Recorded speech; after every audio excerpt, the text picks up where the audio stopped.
Rumah tua Pondok Cina, bangunan saksi sejarah perkembangan Kota Depok. Letaknya di Jalan Margonda Raya, Kemiri Muka, Kecamatan Beji, Kota Depok, Jawa Barat. Rumah tua Pondok Cina mempunyai sejarah panjang dalam perkembangan Kota Depok.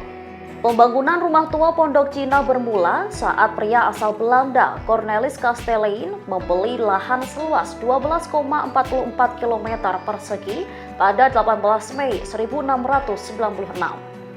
Kemudian, ia menjadikan lahan miliknya itu sebagai perkebunan lada. Cornelis Kastelein pun mempekerjakan para warga pribumi serta para budak yang berasal dari suku Bali, Ambon, Bugis, Sunda, dan lainnya di perkebunannya. Lambat laun pun Kastelein sebagai tuan tanah mulai membangun cikal bakal Kota Depok dengan bekal perkebunannya bersama 12 keluarga budak. Sebagai tuan tanah, Kastelein memiliki hak khusus untuk mengatur peraturan perdagangan yang ada di lahannya dan para pedagang pun harus menaati. Salah satu peraturannya, Kastelein hanya mengizinkan etnis Tionghoa berdagang di Depok pada pagi hingga sore. Mereka tidak diperbolehkan tinggal di area Kota Depok. Kastelein menganggap orang-orang Tionghoa kerap memicu kerusuhan akibat mabuk-mabukan dan menjadi lintah darat dengan meminjamkan uang dengan bunga tinggi.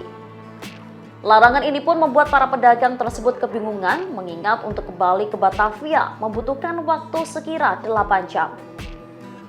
Akhirnya mereka memutuskan tinggal di Kampung Bojong di jalan utama dekat Pasar Cimanggis, Cisalak, dan Pasar Tua. Lambat laun dengan semakin ramainya warga Tionghoa di sana, mereka bukan hanya berprofesi sebagai pedagang, tapi juga bekerja di ladang kebun karet milik para tuan tanah asal Belanda.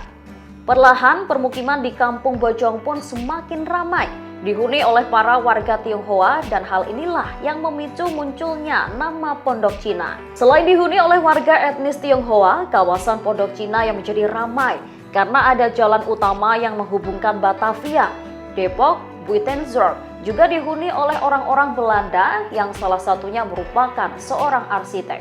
Arsitek itulah yang menjadi pendiri selaku pemilik awal dari rumah tua Pondok Cina yang membangunnya pada tahun 1841. Namun pada pertengahan abad 19, bangunan tersebut dibeli oleh saudagar Tionghoa bernama Lau Tek-ching.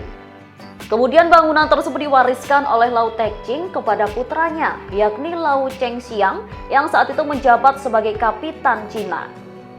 Kini rumah tua Pondok Cina beralih fungsi menjadi kedai kopi asal Amerika Serikat, yaitu Starbucks Coffee. Walaupun digunakan untuk bisnis, bentuk bangunan serta detailnya tidak diubah untuk menjaga keaslian dari rumah tua Pondok Cina.